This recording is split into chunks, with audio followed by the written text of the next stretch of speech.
Doon, taong bayan na ang naghangad ng pagbabago. Walang pondo. Pero nakita niyo po, dahil may pahintulot sa Diyos, nanalo ang isang Rodrigo Duterte. Iyon! Palakpakan po natin ang tagumpay na yon na binanggit ni Tatay Ran. And the rest is history na. Pero ngayon, ang tunay nating kalagayan ng ating bansa, noon ang sindikato hindi umaabot sa Pangulo. Pwedeng negligence, takot, ang Pangulo, kaya laganap ang krimen at droga noon. Dahil ang krimen, drug-related po lahat yan. Eksakto! Pero ngayon, ang sindikato ay si Bongbong Marcos mismo. Sindikato ng gobyerno! Tama! Mas malala pa kaysa noong narco-politics.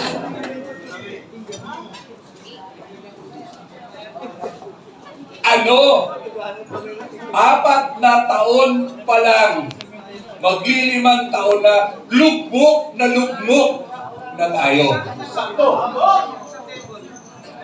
At bakit ngayon, ang tao para bang duwag? Para bang takot? Para bang bayad lahat? Dahil ang pinuno ng sindikato ay ang ating Pangulo. Ayun! Presidenteng sindikato! Kaya lahat ng departamento natin, sindikato na ang galawan. Maletagan. Ang Diyos na ang kumilos para imulat tayo sa tunay na sitwasyon ng administrasyong ito. Last year, mayabang na naghayag sa kanyang zona 5,000 plus flood control. Tapos na, accomplished niya. After 2 days,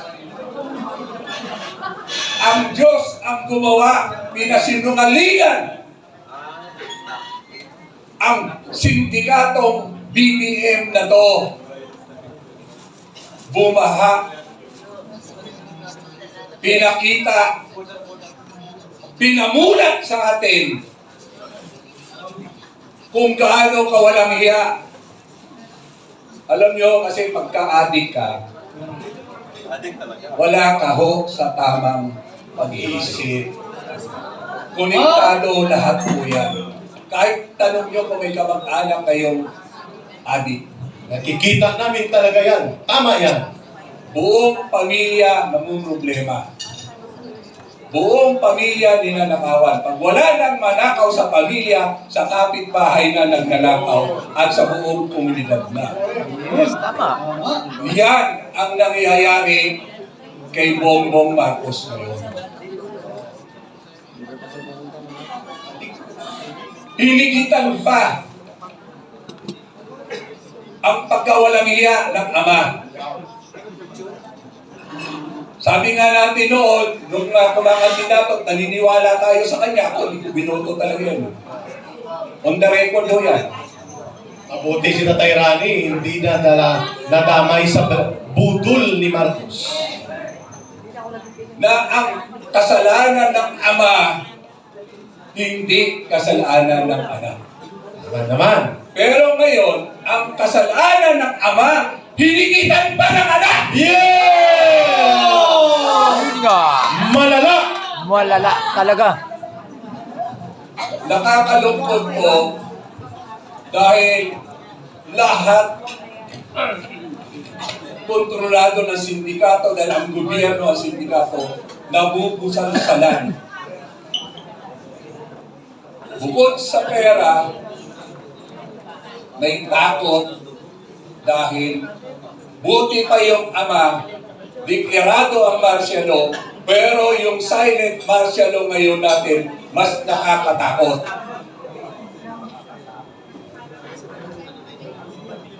Na, eto po, ay may advance info ko sa inyo. Yes, Tatay Rani, go ahead. Ang kanyang ere-report sa SONA, arestado si Speaker Romualdez. Oy, sana! Pero, Tatay Rani, Pero, ano yun? Explain, please. nagsalita, hindi ako ang mastermind. Kaya, ang script na bago na. Dahil baka magturo. Supposed to be ngayon, lalabasan ng bahay. Aha.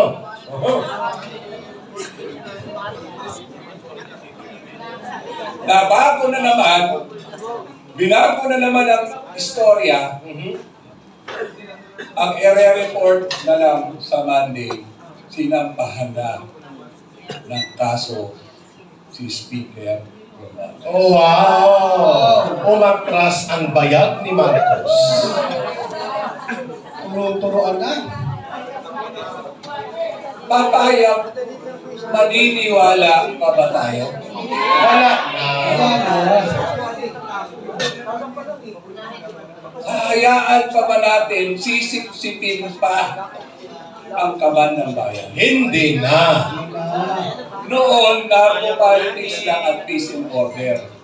Ang problema natin ngayon, narco-politics na, talamak pa ang korupsyon, ang higit sa lahat, ang puno ng sindikato, pinagsama sa isang tao, may droga na, May droga? Sinungaling? sinungaling pa, Adik. at higit sa lahat, adik, hindi lang sa droga, pati sa pera ng bayan. Magnanakaw na adik! Or adik sa pagnanakaw. Alam nyo, nakakalungkot dahil yung mga inaasahan nating activities, cancel lahat. Kaya nga, mabuti nandito pa tayo Buti Tatay Rani. na lang, mayroon ng kampilan, mayroon na kumparas at the rest ng kasama ko rito, Tama. Yes. mayroon ho tayong pagmumulat. People's son. Yes, the people's home. Tanong ko po sa atin, alam ko, majority rito mga senior citizen. Opo, medyo tayo. Lumaban na kayo noon sa ama Malapit-lapit na rin kami dyan. para bang nakakapagod ng lumaban pa sa mas walang iyang anak. Grabe. Grabe. Terrible.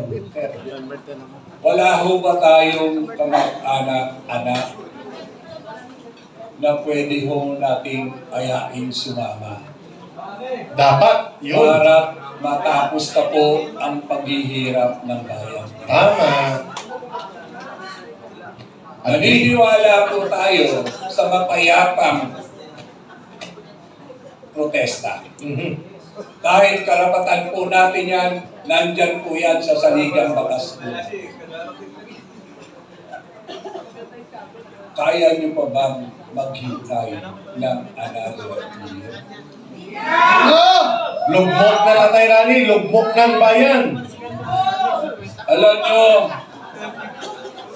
pag ito wala tayong ginawang aksyon laban sa korupsyon, laban sa sindikato,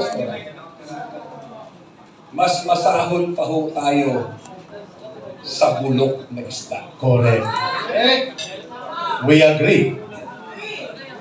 Hinayaan natin mangyari Ang di dapat mangyari, sisingilin tayo ng susunod na henerasyon.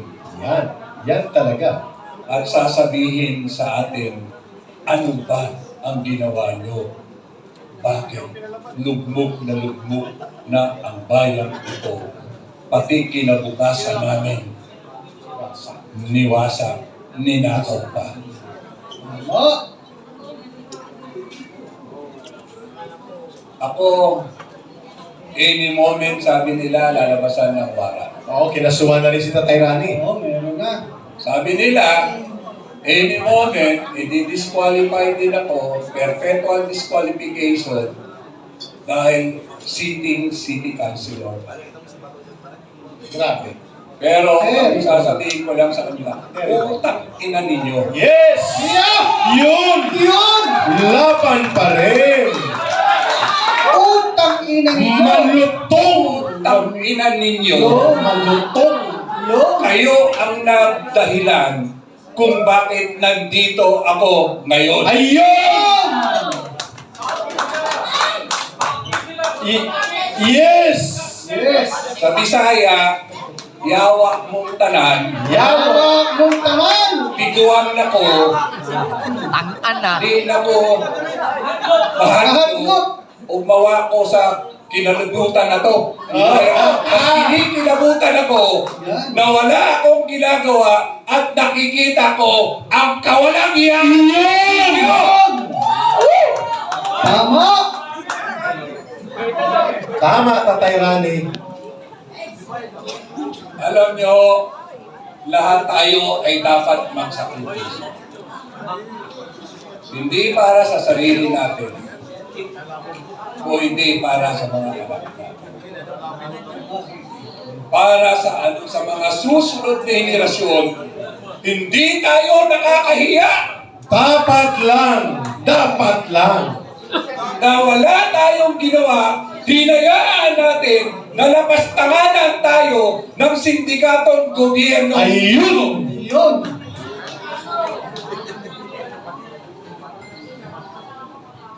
Kaya po ako'y nananawagan sa ating lahat na nandito ngayon at lahat ng nakikinig. Ang bayang ito binigay sa atin ng ating Panginoon. Ang bayang ito mayaman. Ang bayang ito ay perlas ng silangan. Pero nilalapastangan tayo ni Bongbong Marcos na under the influence of drugs. Yun! Sabi ng ate niya. Yes! Agree! Agree! Please, do our duty. Yes!